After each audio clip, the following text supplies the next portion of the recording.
तो चलिए उस बीच आगे बढ़ेंगे। बड़ी खबर आपको बता दें, डीआरडीओ ने निजी कंपनियों को बड़ा मौका दिया है। रणनीतिक हथियारों के उत्पादन में प्राइवेट सेक्टर की एंट्री हुई है। मिसाइल और बम सिस्टम बनाने में निजी कंपनियों साझेदार होंगी। आत्मनिर्भर रक्षा उत्पादन को नई रफ्तार मिलती हुई नजर आएगी। तो मिसाइल और बम सिस्टम बनाने में निजी कंपनियां साझेदार होंगी। ये बड़ी खबर आपको बता दें, डीआरडीओ जो रक्षा के क्षेत्र में भारत को आत्मनिर्भर बनाने की दिशा में बहुत तेजी के साथ आगे बढ़ रहा है और डीआरडीओ को लेकर सरकार की यह पहली प्राथमिकता है कि वो डीआरडीओ पर बड़े स्तर पर फोकस करें, ताकि लाल किले की प्राचीर से आप प्रधानमंत्री नरेंद्र मोदी के उन शब्दों को याद करिए जब प्रधानमंत्री ने देश को संबोधित करते हुए बिल्कुल साफ और स्पष्ट शब्दों में कहा था कि आने वाले भविष्य में भारत को जल्द से जल्द रक्षा के क्षेत्र में आत्मनिर्भर बनाना होगा। रक्षा के क्षेत्र में न सिर्फ मजबूत बनाना होगा, बल्कि भारत की कल्पना हम भविष्य की ऐसी कर रहे हैं कि तमाम देशों तक भारत के रक्षा संसाधन पहुंचे, उनकी खरीद बाजार में बहुत तेजी से बढ़े। हालांकि इसकी शुरुआत हो चुकी है और अब इस शुरुआत को कैसे भारत की सबसे बड़ी ताकत बनाया जाए, इसके लिए डीआरडीओ का यह फैसला।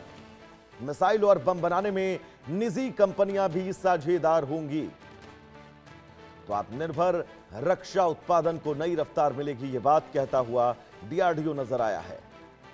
तो डीआरडीओ ने निजी कंपनियों को बड़ा मौका दिया है। निजी बड़ी कंपनियां जो डीआरडीओ में निवेश करना चाहती हैं, उनको लेकर यह बड़ा मौका है, क्योंकि रक्षा क्षेत्र में किसी निजी कंपनी का जुड़ना यह अपने आप में लिहाज से भी महत्वपूर्ण है कि भारत जिस आत्मनिर्भरता के कदम की तरफ बहुत तेजी से आगे बढ़ रहा है रक्षा के क्षेत्र में, वो कदम कितना मजबूत और कितना तेज आने वाले वक्त में हो सकता है।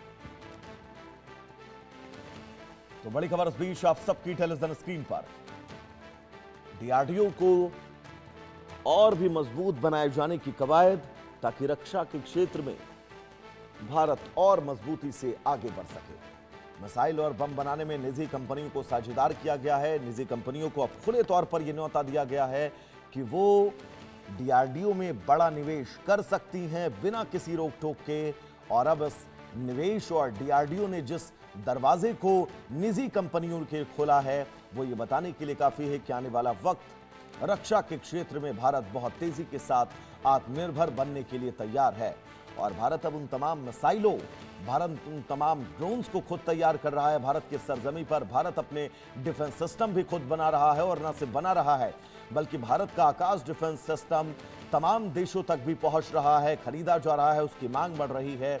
और आकाश एयर डिफेंस सिस्टम की अगर आपसे बात करूं तो मिनटों में इस डिफेंस सिस्टम की तैनाती हो जाती है दोस्तों, जो ये विश्व में तमाम एयर डिफेंस सिस्टम को इस एयर डिफेंस सिस्टम से बहुत अलग बनाता है। और इसीलिए अब आकाश एयर डिफेंस सिस्टम की पूरे विश्व में मांग बढ़ती जा रही है।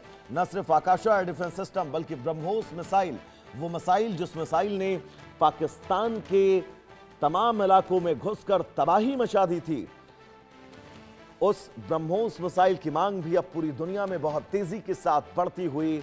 और ये बदलता भारत है, ये नया भारत है, ये मजबूत होता भारत है। और इसका पूरा श्रेय डीआरडीओ, भारतीय वैज्ञानिकों, रक्षा क्षेत्र में जुड़े उन तमाम लोगों को जाता है, जिन लोगों की बदौलत, जिन लोगों की दिन रात की मेहनत आज भारत को रक्षा के क्षेत्र में बहुत मजबूती के साथ न सिर्फ आगे बढ़ा रही है, बल्कि दुनिया को ये बताने के लिए भी काफी है कि भारत बहुत जल्द अपने फाइटर जेट्स भी बनाएगा। भारत बहुत जल्द इन तमाम नई टेक्नोलॉजीज को लेकर अपने देश में आएगा, उस पर काम करेगा, उस नए इनोवेशन पर काम करेगा, जिस इनोवेशन की भारतीय सेना को, भारतीय सशस्त्र बलों को बहुत ज्यादा जरूरत है। क्योंकि रक्षा क्षेत्र में मजबूती ये अपने आप में बहुत महत्वपूर्ण है और भारत इन बातों को समझता है। भारत किसी और देश पर निर्भर नहीं रहना चाहता, भारत अपनी टेक्नोलॉजी पर ही निर्भर रहना चाहता है, जिसके चलते डीआरडीओ का ये बड़ा फैसला। और अब निजी कंपनियां भी भारत के रक्षा क्षेत्र में निवेश कर सकती हैं, डीआरडीओ के साथ साझा कर सकती हैं। तो डीआरडीओ ने निजी बड़ी कंपनियों के लिए अपने दरवाजे खोल दिए हैं, ताकि फंड की कोई कमी ना रहे डीआरडीओ के पास। और भारत की आत्मनिर्भरता के क्षेत्र में यह बहुत बड़ी ताकत, बहुत बड़ा मजबूत कदम मिसाइल और बम सिस्टम बनाने में निजी कंपनियां साझेदार होंगी डीआरडीओ की। तो भारत का डिफेंस जो बहुत मजबूती के साथ आगे बढ़ रहा है, भारत का डिफेंस सिस्टम, भारत की रक्षा प्रणाली जो बुनियादी तौर पर न सिर्फ मजबूत होती जा रही है, बल्कि अगर मैं आपसे ये शब्द दोहराऊं कि चट्टान जैसी होती जा रही है, तो शायद मैं गलत नहीं हूं। क्योंकि Akash air defence, BrahMos missile, Rafale missile के कुछ पार्ट्स का भारत में बनने की शुरुआत होना और भी तमाम मिसाइलें, अग्नि का नया वर्जन आप सबके सामने आना, उन तमाम हाइपरसोनिक बैलिस्टिक मिसाइलों का निर्माण, उन तमाम युद्धरोधी मिसाइलों का निर्माण जो युद्ध के क्षेत्र में अपनी क्षमता दिखाने के लिए काफी हैं। बड़े बड़े अर्जुन टैंक जैसे टैंक भारत अब आज खुद अपनी सरजमी पर अपने डीआरडीओ के अंदर मजबूती से तैयार कर रहा है, और ये भारत के वो मजबूत कदम हैं जो विश्व के लिए अब बड़ी चुनौती बन रहे हैं। और न सिर्फ भारत हथियारों को बनाने में विश्वास रख रहा है, बल्कि अपने हथियारों को विदेशों तक पहुंचाने में, उसकी मार्केट वैल्यू बढ़ाने में भी बड़ी मदद कर रहा है।